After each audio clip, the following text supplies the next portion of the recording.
Welcome back, ladies and gentlemen. Still with you and this morning's edition of The Breakfast Show. And of course, as promised you earlier, a very interesting topic we're discussing this morning, and that is the recent discovery of more than 2,000 mummified ram heads at a Palsha Old Kingdom, which were unearthed by archaeologists at the temple of Ramses II. And of course, reports are to go by this discovery, which is linked to the Ptolemaic period. The Egyptian Ministry of Tourism and Antiquities said the mummified remains are believed to have been left at the site to honor Ramses II around 1,000 years after his death. And we're now delighted to be joined over the telephone to shed more light on this topic by Sayegh, our tourism expert. A very good morning to you, Mr. Simon. Good morning. Thank you very much, sir, for joining us. And let's start by asking you about this recent discovery. Could you tell us a bit more about this archaeological discovery and its importance, sir?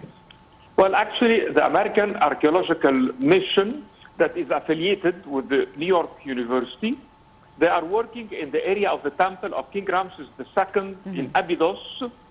And over there, they have discovered 2,000 mummified ram heads, and they date for the Ptolemaic era, which is like 332 up to 30 BC. And in addition to that, they discovered a huge building from the 6th dynasty, like 2,000 years before that. And for there, we are looking for that with a very deep look, because it has a big importance to reveal a lot of details about the history of the temple over there. Also, the mission that has uncovered those mummified animals, they discovered beside it is dogs, wild goats, cows, deer, and even mongooses. And they were found in one of the only discovered storage rooms inside of the northern area of the temple. Yes. So the head of the mission, he told us that those mummified rams are thought to have been used as votive offerings in Abydos during the Ptolemaic period, knowing that usually rams were always in Egypt symbol of war and used as offerings and symbol of goddess Ammon, knowing also that those symbolize a lot of fertility.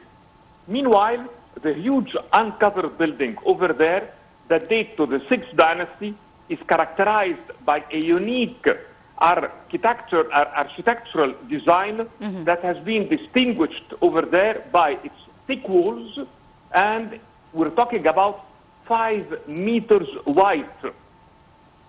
So there is a lot of work to be done over there, and the team has also uncovered fragments of statues, papyri, and remains of ancient trees, knowing that we found also clothing and leather shoes. So Abydos, that is one of the oldest ancient cities in Upper Egypt, contain a lot of important structures, including Temple of City First and also the Temple of Ramses II. So founding over there cheap means that there were a lot of worship over there, and we consider the rams and the various other animals to the early manifestations of God. Reverence for the ram is added as the Egyptian always regarded sheep.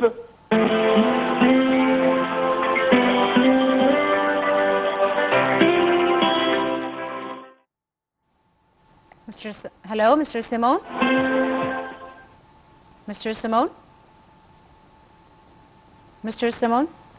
All right, apologies. We do seem to have lost the line with Mr. Simon, but hopefully we'll get him back very quickly. And of course, continue our discussion on this very substantial discovery of these rams, what they mean, still to be discussed, their significance, and how they really change, you know, the site and the expanded area, before shedding more light on how the ancient city was even before the construction of the Ramses II temple. And hopefully all right, we have Mr. Simon back on the line.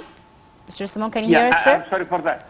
No worries. Well, Right. So you were saying that this concept of offerings for the kings and pharaohs is very significant. Why do you think they use such a large number? What does it mean to have found such a significant number of these mummified rams? well, that means that over there it was practiced in that area, the worship for the goddess, and that the priests over there were made a big mission all over Egypt to be a place of pilgrims. So going over there to pray from all over Egypt means that you are taking with you either offerings or buying from this place itself an offering to the temple. The head will stay to be buried, but the whole body will be distributed in between the priest and the poor people, plus a piece of it will get back with the family to be eaten with them, which means that those offerings were made as a big manifestation for the gods, showing that we are cleaning ourselves from any sin that we did in our lives. Also, we are putting in front of him an offering to have his acceptance of our prayers, referring all of that to animals, and it doesn't show that we were shipping the animal as a physical form or animal form, but it means that it got elements from God as it has been created by him, and we are always taking the best ever out of them to be offered to him and to those who are served by him. So the beast that was always chosen over there has been like a royal subject, and visiting gods over there was something that goes once a life and one issue that every Egyptian was dreaming about it. Yes. And it's an outstanding pronunciation, that act of response of Egyptian versus their gods and versus their prayer. So it's very significant for us to find that quantity and that number, to give the importance, and we are still waiting for more discoveries, as we have pictures taken from satellite that shows more boats under the sand of the desert that is now protecting them, and more warrior elements, and a lot of material still to discover. And we have always to remember that those animals were a symbol of war, plus a symbol of fertility and offering from the nation and the pilgrims to the gods.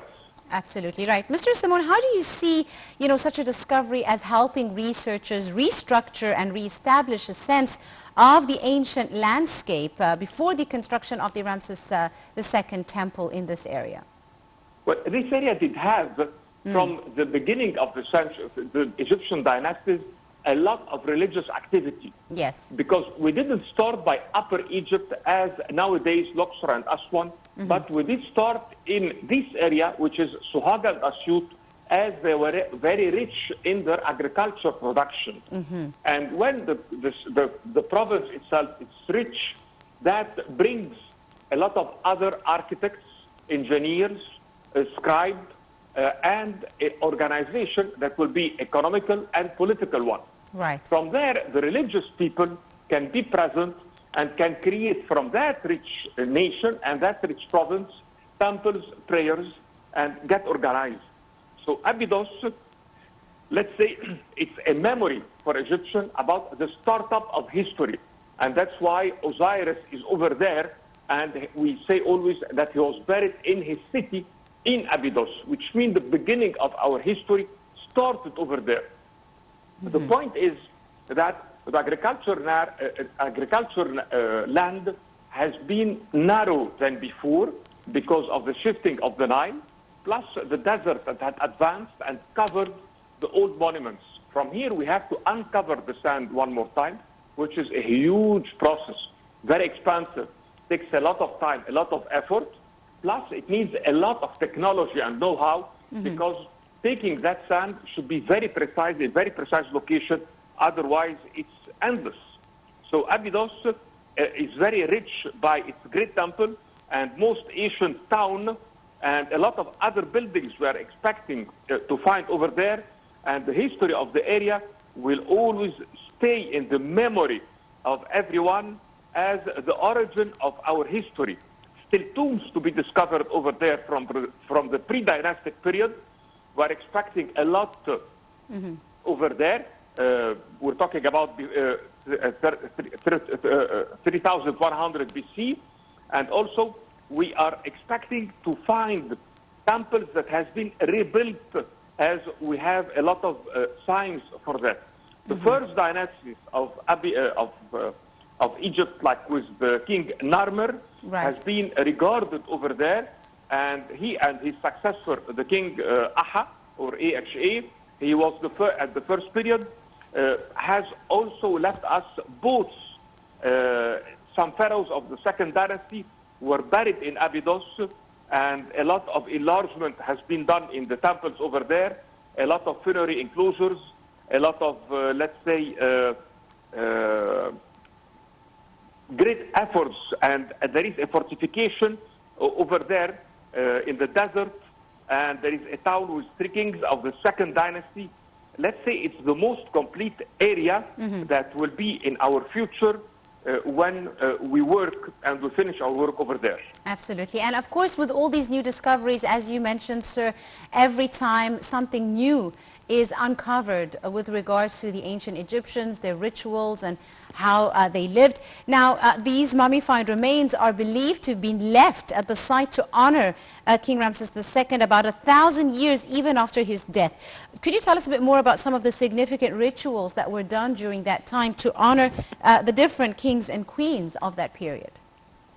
Well, by that time, the ritual itself, let's say, is not far from the rituals we can see in our days. We did have a hierarchy by itself that started by the pharaoh as the grand priest of the temples. And he was considered as a son of God. And from there, he was on top of that hierarchy. The role of the priest in the ceremony and in the yearly service was always to show the relation between the god and the mother of the pharaoh, as he was a choice and birth of him. And then come after the grand priest of the temple, the priest with a different function. Some of them was responsible for the lights inside of the temple. Some others will be for the cleaning, as it was not a job of workers, but a job of priests. Others were supposed always to burn the incense and with the liturgy every hour in order to have 24 hours of prayer inside of our temples. There were the hypostyle hall in every temple that was reserved for the service of the priest with let's say it was forbidden for normal people to get in. We open the court of the temple every time there is a feast, so the nation can come and join and to see the solar boat having a statue of one of our goddess, crossing them to put the flowers and to give the offerings to. So the clothes themselves, they were wearing animal clothes to show that abilities of those animals and that they were strong long time ago, but nowadays we are wearing them, controlling them, showing some abilities through that. Because the first god of Egypt was considered a lion, and from there we have the shape of the Sphinx, which is the union of the man and that first god. From here, all rituals in our temples were, let's say, very regular and were on a daily basis, and there were no stopping prayer. Eternal Egypt was well known, let's say, by those prayers, and they have been exported to the whole world. It's like a science of itself, and Egypt never did stop, even till our days, to doing that. We can see a practice of those rituals out of Egypt as pieces of theater. You can see it in the clothing, you can see it in the elements used themselves, like, for example, the burning of the incense, the perfumes, the shaving of the heads, when they take the sandals and they walk in. And Egypt, till now, let's say, should put like a big issue of it, as we have opened Karnak and Luxor Temple together to be in one unity with the 3 kilometers in between, to show people how things were by that old time. Absolutely. Finally, Mr. Simone, let me ask you, as a tourism expert yourself, how do you see, such new discoveries, and they are very often now made with the advancement of technology, etc., really encouraging, Egyptian enthusiasts or ancient Egyptian enthusiasts and tourists to come back and visit Egypt to see all the new discoveries that are uncovered almost every day?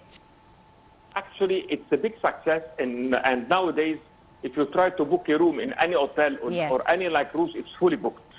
So those discoveries and their declaration made our occupancy rate near 100%, which is so good, because having 100% occupation rate, which means we are hiring our prices, and hiring prices will bring investors to build new hotels and new cruises and new compounds, which will lead to more employment in between our youth and more expertise in the domain and more people and more schools to make people work in this area.